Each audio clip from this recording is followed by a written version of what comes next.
When I was around 14 years old, I was texting a girl for the first time ever.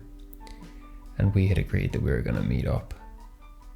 And I was so excited to meet up with a girl because I'd never met up with a girl before. And this was something that only existed in my imagination. It was the thing of movies. It was a dream. But it seemed as though the dream was soon to become a reality. And so we're texting, we've set the time, the location. And in my mind, I can't actually fathom this coming to be a real thing because it's never happened before. And in my mind, I'm thinking, she's gonna cancel. Like 2 days out, still hasn't cancelled. Like, she's gonna cancel. Checking my phone all the time, waiting for that cancellation. I am expecting she's gonna cancel. And then probably 24 hours before, check my phone, she's cancelled. The thing that I was worried about is exactly what happened. And whilst I was worrying about it, I was already experiencing the pain of being cancelled on. Now, for many, many more years, this would be a common occurrence, but not just with girls that I was interested in. It happened with all sorts of people. It happened with friends. It happened with prospective friends, you know, people that I met that I hoped we would meet again. We would have a plan. And in my mind, I expected that plan was going to fall through. I was so worried about every single little arrangement in my social life. And in most cases, this is exactly how it manifested. It was the same with working situations. If I wanted to get a job, I felt like I wasn't going to get the job. And sure enough, I didn't get the job. Sorry, we've gone another way. Sorry, there was another candidate. Sorry, it was such a hard decision, but we haven't picked you. Being cancelled on and not getting what I wanted and only getting what I feared was a regular occurrence for me. And I was really terrified that my future would just consist of being bailed on, being cancelled on. And it's really scary to contemplate living in a world where you can't count on anybody. You can't count on anything. My assumption was that I was alone and that I didn't have any support. Unfavorable outcomes were the more likely outcome. Fast forward, I'm 22, 23, 24, something like that, early 20s. And I'm going on a date. That pattern, checking my phone right up to the last minute, like just to make sure they don't cancel. If they haven't cancelled and it's 30 minutes to go, I'm shocked. It blows my mind. Now on this occasion, I decided I'm not going to check to see if they cancelled. I'm just going to go. So I get on my bike, it's pitch black, I'm cycling. And I'm like, wow, it's so dark. I didn't realize how dark it is when there's no street lights. So I'm cruising and then I get there. Still haven't checked my phone. I'm at the front door, haven't checked my phone. Thinking to myself, there could be a message on here that says, don't come actually. I don't want to see you. But I just knock on the door. Got my high vis vest because it was dark. And be safe, be seen, as they say.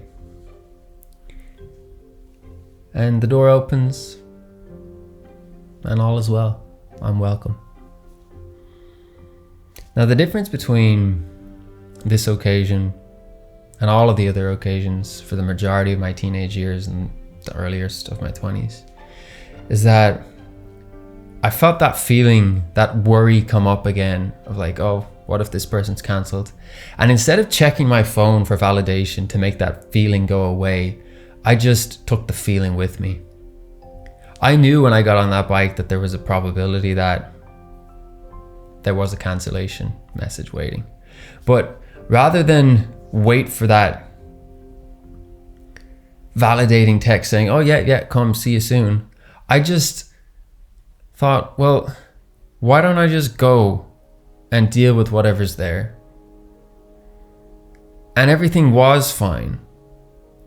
And I noticed that over the years, as I started to practice this more and more, as I started to feel the worry and those sensations and not act in order to get away from those feelings. You see, usually what we do is we send an email and then we check our inbox every 2 seconds to see if there's a positive response or not.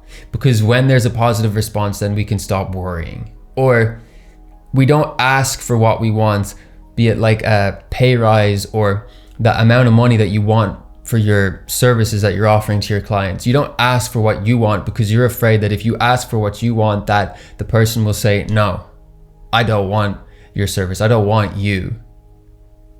And so we play a smaller version of ourselves and we say, oh, I'll do it for this much, but really we don't want to do it for that much. And now we enter into that working relationship or that agreement with resentment because we haven't been truly authentic, because we were worried and afraid that if we were, that we would be rejected.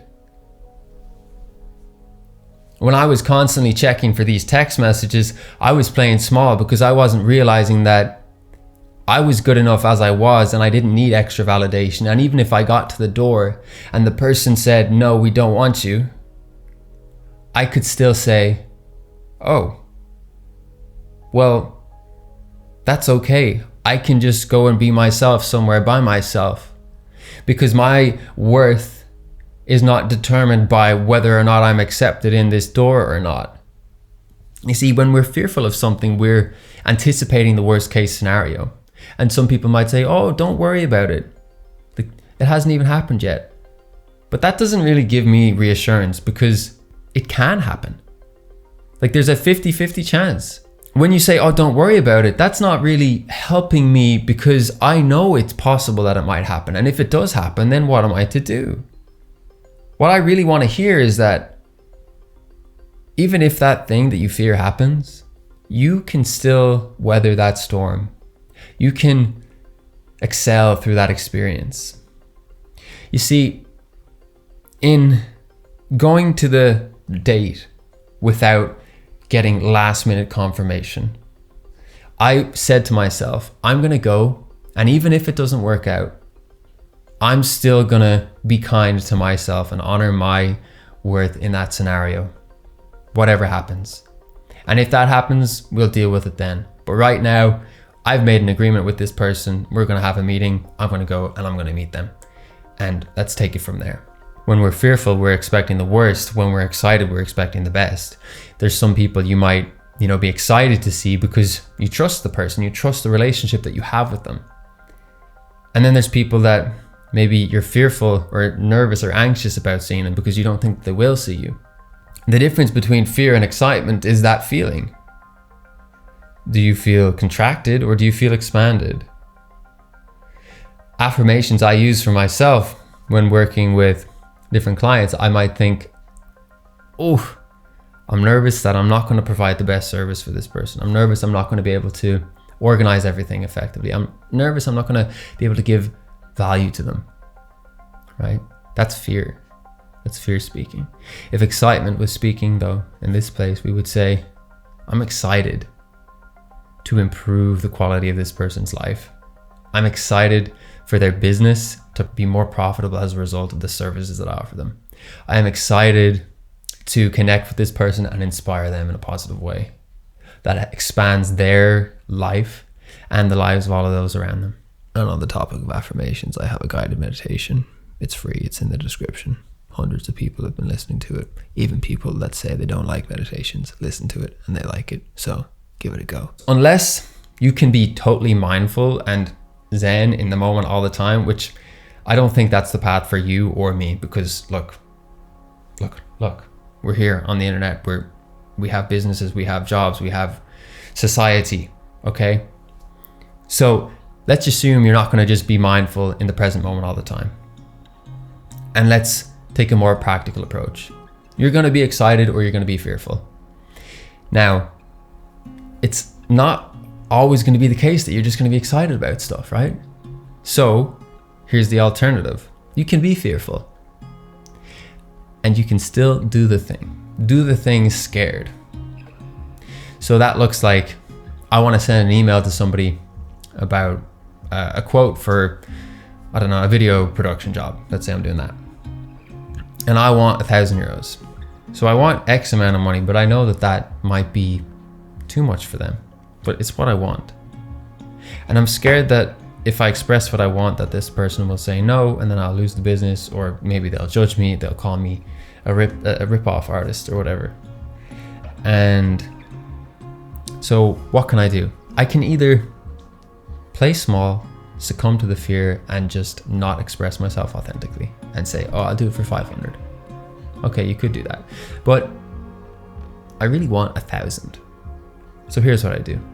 I say, I'm scared to ask for 1,000 euros because I know that this might be a lot for them. And they might say no, and I might lose the business. They might even tell their friends that I tried to scam them. And knowing all of that as a possibility, I'm going to honor that, and I'm still going to ask for 1,000 euros. And it's scary. Type the email, 1,000 euros, please. Send. So here's the thing.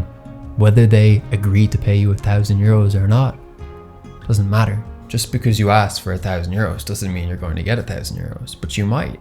And if you don't ask, you certainly won't. Now, the goal here isn't to get 1,000 euros. That's not the point.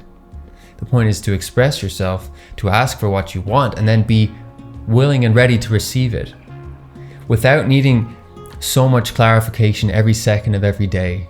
Your worries are just a reflection of what it is that you're expecting on a regular basis. And what we expect is usually based on what we've received in the past. All you need to do is change your expectation. How do you change your expectation? Slowly but surely. I'm excited to meet new people today. I'm excited for love to enter my life. I'm excited to learn and to grow and to share my ideas with the world for the benefit of all. We shift from I'm afraid this won't work to I'm excited for the possibility. Change your point of focus.